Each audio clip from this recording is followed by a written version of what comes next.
আজ আমি তোমাদের সঙ্গে শেয়ার করব চিংড়ি ভাপা। এই চিংড়ি ভাপাতে বেশ কয়েকটা এক্সট্রা উপকরণ দিলে খেতে অনেকটা বেশি ভালো লাগে। তো চলো সেই রেসিপিটা তোমাদের সঙ্গে শেয়ার করি। প্রথমে একটা মিক্সিং জারের মধ্যে সাদা কালো সর্ষে, পোস্ত, নারকেল কুচি, কাঁচা লঙ্কা, স্বাদ মতো লবণ, চিনি ও পরিমাণ মতো জল দিয়ে একটা মিহি পেস্ট বানিয়ে নিলাম। এরপরে একটা টিফিন কৌটোর মধ্যে মশলার পেস্টটা ঢেলে নিলাম, তাতে মিক্সি ধোয়া জলটাও দিয়ে দিলাম। এরপরে একে একে হলুদ গুঁড়ো, কাশ্মীরি লাল লঙ্কার গুঁড়ো, স্বাদ মতো লবণ, টক দই আর সর্ষের তেল দিয়ে খুব ভালোভাবে মিশিয়ে নেব।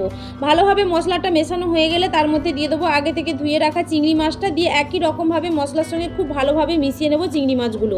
সবশেষে ওপর থেকে একটু সর্ষের তেল ছড়িয়ে দিলাম, দিয়ে টিফিন কৌটোর ঢাকনাটা আটকে দিলাম। এরপর এদিকে একটা কড়াইয়ের মধ্যে আমি কিছুটা জল দিয়ে তাতে একটা স্ট্যান্ড দিয়ে টিফিন কৌটোটা বসিয়ে ঢাকনা দিয়ে আমি 15 থেকে 20 মিনিটের জন্য লো ফ্লেমে রান্না করতে দেবো। 20 মিনিট পর গ্যাস থেকে নামিয়ে কিছু সময় ঠান্ডা করার পর টিফিন কৌটোটা খুলবো। দেখো রেডি হয়ে গেছে চিংড়ি ভাপা। দেখতে কতটা লোভনীয় হয়েছে। তোমাদের আজকের রেসিপিটা কেমন লাগলো অবশ্যই কমেন্ট করে জানিও। আর যারা এখন আমার চ্যানেলটাকে সাবস্ক্রাইব করনি অবশ্যই সাবস্ক্রাইব করে নিও।